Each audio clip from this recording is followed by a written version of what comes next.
Hey, John Hardison here with you from Studio 113 at East Hall High School in Gainesville, Georgia. First of all, let me apologize for the glare. I can't do anything about that. But secondly, let me introduce you today to the Voting Chips interactive learning structure that we use as a review game, a 3 to 5 day tournament for our American Literature state exam. Briefly, I'm going to show you around the classroom as far as how we have it set up. So you can see the stage is in the middle. We have our voting chips, which I'll discuss here momentarily. Those are at the front. Everybody is seated around almost in a circle as they're looking towards this screen right here. We want all viewing to go towards this screen where the prompts will be. And you can see that we have a chair here and a chair here. In essence, we have a front row and a back row, or what I call a front channel and a back channel. Now, if you don't mind, I'll invite you to come on up here. Let's take a look at the heartbeat of this Voting Chips interactive learning structure, which is the point system. Come on, take a look. And here we are with the voting chips, which are obviously just a bunch of different colored chips and some clay chips. Here is the voting chips point system, and this slideshow I will share with you on the blog post and in the video tutorial. But just a quick rundown of our chips, the point system. White 5 points, yellow 10 points, green 25 points, blue 50 points, and red is 100 points. Later on, when the students and the teams of 2 only start to get a little bit more successful, if they need to, they can go to green clay for 1,000, red clay for 2,000, black clay for 5,000, and blue clay for 10,000. And one other thing here is when students do go in debt, and some will when they lose and go bankrupt, they can borrow for the first time at 50 points max, which is 100% interest rate though, and then the second time is 25 points maximum at 200% interest rate, and then hopefully nobody has to borrow a third time, 10 points max at 500% interest. There's the Voting Chips point system.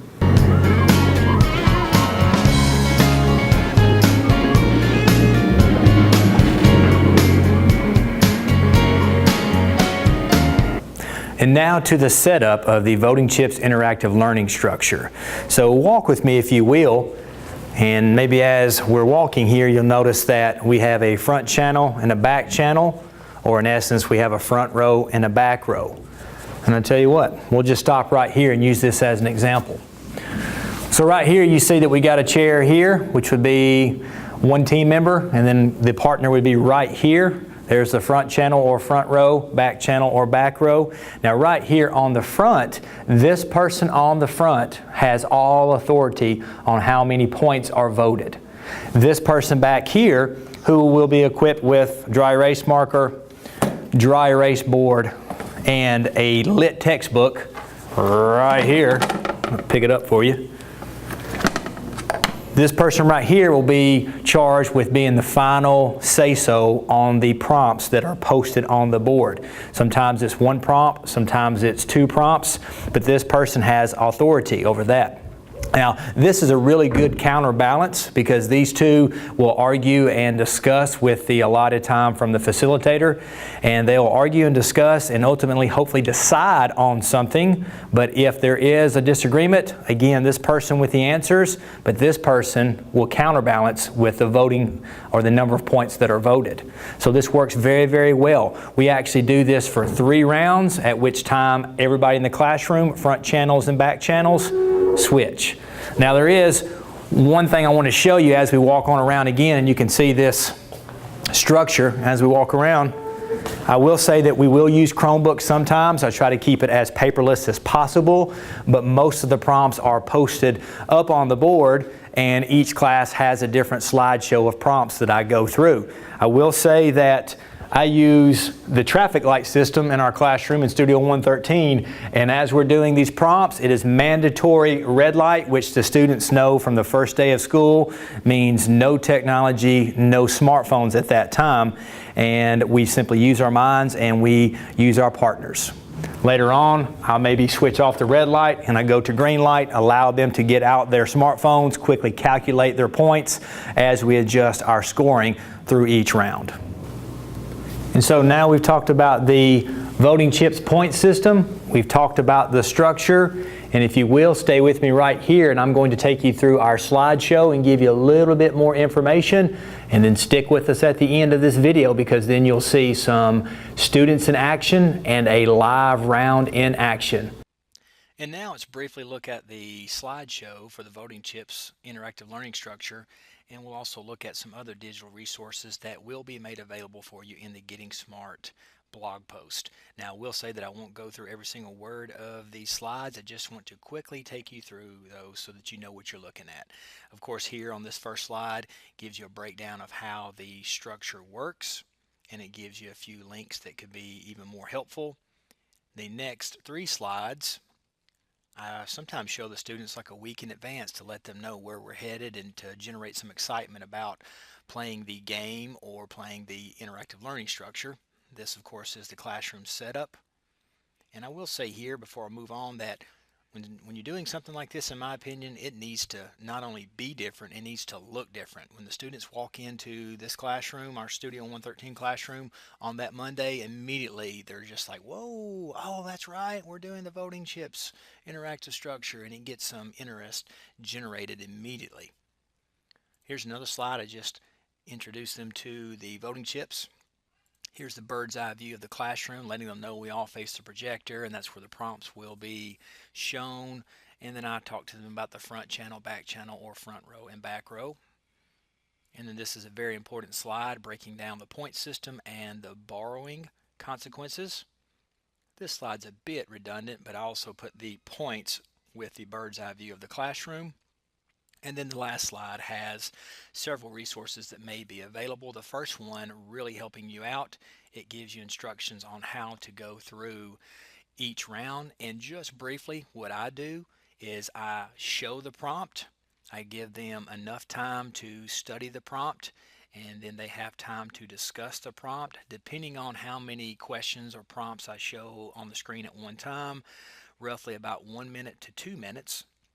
And then, of course, they're reading and they're discussing with their front channel or back channel partner. And then I give them about a 15-second warning telling them that the back channel person should now be putting the answers down on a dry erase board. And, of course, they need to be discreet about that so that no one else sees those answers. The front channel person should be thinking about how confident they are in their answers and be preparing to vote. Remember, the front channel person has all say-so on how many points are voted, and the back channel person has the final say-so on the exact answers. This, a lot of the time, produces some very, very healthy arguing about the answers. And we will go around once right before we actually do the answers. We will go around one at a time, and each front channel person will throw out the points and tell how many they are voting. And we'll go all the way around the front channel row and do that. And then I will say 1, 2, 3. And at that time, the back channel will hold up their dry erase boards and show the answers. That usually generates a lot of excitement. And then sometimes in a dramatic fashion, I deliver the answers, at which time they either moan and groan or they get pumped and excited, and then they simply go get their chips or take their chips back.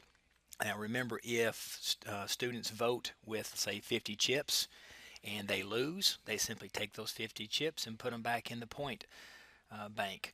If they got that answer right, then they'll take those 50 points and they'll go get 50 more points. So in essence, they just doubled whatever they voted on.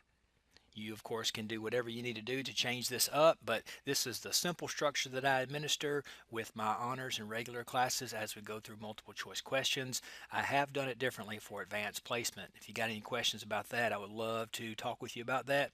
You can email me at john.hardison@hallco.org if you want to inquire about maybe how to do it a little bit differently with AP students.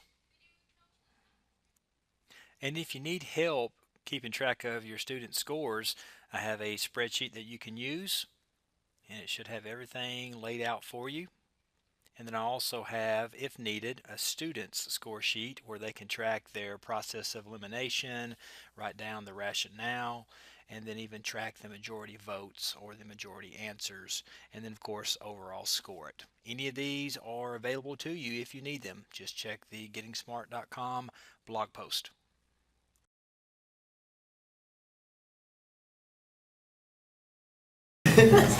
It's a writing standard.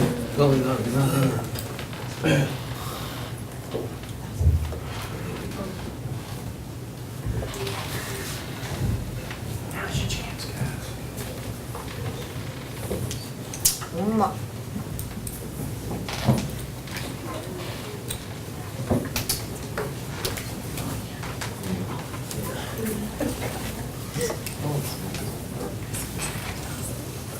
Oh.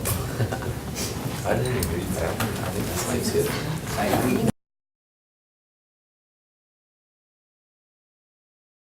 Go. 1,000. That's what we're talking about. 45. How much? 50. 100. All in 50. Now, are you on loan right now? Yes. Okay. 200. All in. At, 100. okay. 100. Sorry, that.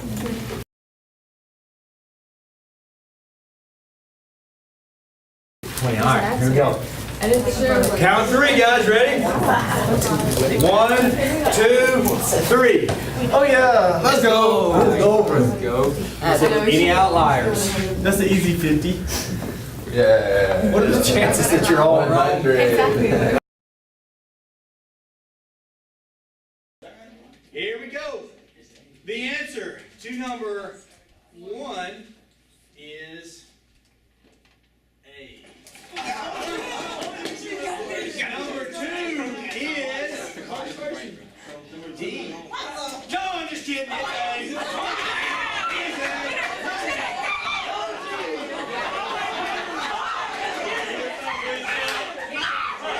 Get your points quickly. Go, go, go, go.